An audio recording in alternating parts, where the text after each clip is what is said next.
Ejercicio número 17. Lectura. La suma de dos pares consecutivos cumple siempre con una de las siguientes características. Una de esas alternativas entonces es cierto para la suma de dos pares cualquiera consecutivos. Eso es lo que me permiten, eso es lo que me están pidiendo que seleccione. Veamos.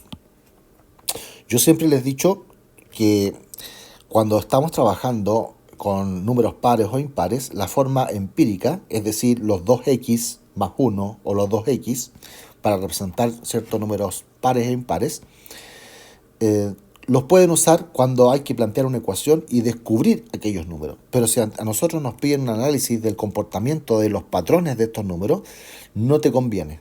Te conviene más hacer el análisis numérico. Es más fácil, más coloquial y vas a llegar al resultado tal cual. Entonces yo voy a colocarme dos pares consecutivos y voy a partir siempre con un número, partan al tiro con un número más rebuscado, que es el 0. El 0 y le voy a sumar el otro par consecutivo, que es el 2. Y el resultado de esto es 2.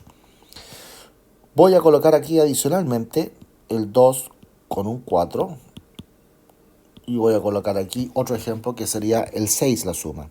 Y vamos viendo las características de estos resultados, es decir, del número 6 y del número 2. Eso es lo que me piden que evalúe. Alternativa A dice, no es divisible por 2. El 3 sí es divisible por 2 y el 2 sí es divisible por 2. O sea que sí lo es. Y por lo tanto, la alternativa A está incorrecta, porque sí lo son. Y de hecho, la definición de un número par es que es divisible por 2. La alternativa B dice es divisible por 4. Ninguno de los dos ejemplos que está ahí es divisible por 4. Para que sea divisible por 4 debe calzar justo, debe caber justo, no debe haber parte decimal. ¿Ya? Tiene que ser solamente un entero. Así que la alternativa B queda falsa. Capaz que existan y probablemente los hay, de hecho los van a ver. Van a haber números que son divisibles por 4, ¿cierto? Que dan pares que son divisibles por 4 y que son el resultado a su vez de la suma de dos pares consecutivos. Pero como ya tengo aquí dos excepciones, la B queda descartada. La letra C dice es igual a un número impar multiplicado por 2. ¿Será cierto eso? Que el 6 y el 2 yo los puedo convertir en un impar multiplicado por algo. O sea, esto es un impar multiplicado por algo, por 2. Y esto es un impar multiplicado por 2. ¿Puedo obtener ese resultado con el planteamiento que está diciendo la alternativa C? Sí, el impar sería en este caso, para el 6, sería el 3.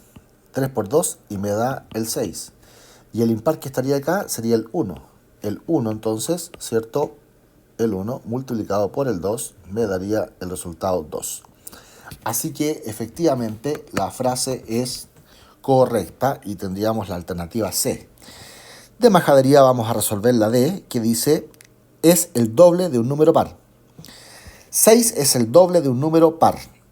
Y la verdad es que si tú pescas el 6 y el 2, que son los ejemplos que yo puse, y los divides por 2, ¿por qué dividirlos por 2? Porque estoy haciendo la operación contraria al doble. Si yo los divido por 2, me va a dar un número impar. Al dividir el 2 por 2 me da 1 y al dividir el 6 por 2 me da 3. Entonces, el resultado que yo obtengo es como la frase inversa de la alternativa C. En el fondo, no hay cómo obtener un par, ¿cierto?, al dividir por un par. Si tú divides un par y lo divides por 2, ¿cierto?, producto de que estamos hablando del doble, siempre el resultado va a ser un impar. Si mi resultado hubiese sido 8 dividido por 2, ¿cierto?, me da un 4. Solamente ahí tendríamos algunas excepciones.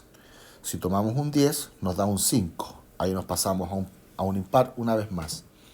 Tomamos un 12, nos da 6. Ahí sí nos da un par. Es decir, la alternativa D podríamos decir que es igual que la B en ese sentido, parcialmente correcta. Hay ejemplos que sí y hay ejemplos que no. Pero como están preguntando por un siempre, debemos descartarla. La alternativa correcta entonces sería la C.